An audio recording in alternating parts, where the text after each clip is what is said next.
Women who proposed to their male partners, how did it go, and what was the reaction? I met Joel at this super niche medieval festival 4 years ago where we were both volunteers but for rival kingdoms.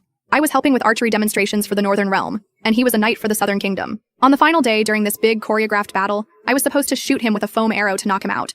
Except I completely blanked because he'd just lifted his helmet and OMG that smile. Total brain malfunction moment. Instead of getting pissed that I ruined the scene, Joel improvised this ridiculous slow-motion Matrix-style dodge that had everyone dying. Afterward, he found me stress-eating a turkey leg and teased me about trying to assassinate him. I was low-key mortified, but he was so chill about it. We ended up talking until the staff literally started dismantling tables around us. Fast forward 3 years, we're living together in this slightly too small apartment with our collection of historical replicas competing with his gaming setup for space. We'd had those vague someday marriage conversations, but I'd noticed Joel would get weirdly quiet whenever proposal stories came up on our Reddit scrolling sessions. One night after too much wine, he admitted his parents' messy divorce had left him with this weird anxiety about proposing the right way. He worried he'd somehow mess it up. The way he said it, half embarrassed, half trying to laugh it off, made something click in my brain. Why couldn't I just propose instead? I spent weeks overthinking it. Would he feel robbed of some traditional guy experience? Was I being too aggressive? I lurked on Reddit relationships, reading horror stories of proposals gone wrong until my anxiety was through the roof. But here's the thing about Joel. He's never once cared about gender roles. This is a guy who painted my nails better than I could when I broke my wrist last year,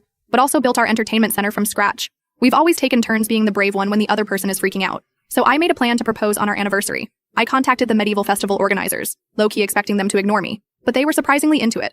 They offered to let us have access to their small castle tower for a private toast during the main event. The day of, my stomach was in knots. Joel thought we were just going to the festival as a fun throwback to our first meeting. I told my best friend to be on standby for moral support texts, but my phone kept buzzing with her check-ins, which nearly gave me away twice. When we climbed up to the tower, I could barely breathe. I'd brought this stupid scroll I'd made, tea-stained paper and everything, major craft fail that somehow worked. Joel unrolled it with this confused look that slowly shifted to shock as he read my ridiculous medieval-themed proposal complete with terrible puns about uniting our kingdoms. When he looked up, I was on one knee with this custom ring I'd designed incorporating elements from both our kingdom banners. And then, nothing. He just stood there, turning pale. My brain immediately went to full panic mode. I'd completely misread everything. I was about to start apologizing when I realized he was crying. He just dropped to his knees in front of me, not saying anything. I started babbling like an idiot, asking if he was okay, if this was too much, if I'd ruined everything. Finally, he managed to tell me he'd had a ring hidden in his sock drawer for 2 months, but kept psyching himself out about the perfect proposal. We just knelt there half laughing, half crying, while I kept asking, "So, is that a yes? You didn't actually say yes?" He finally took the ring with shaking hands and said it was the most perfect yes of his life.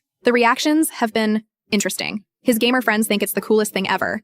My parents were just relieved one of us finally did it. His mom seemed weirdly disappointed until Joel explained his proposal anxiety, and then she was just grateful. We've had a few boomer relatives make those "but the man should propose" comments, but Joel shuts that down every time.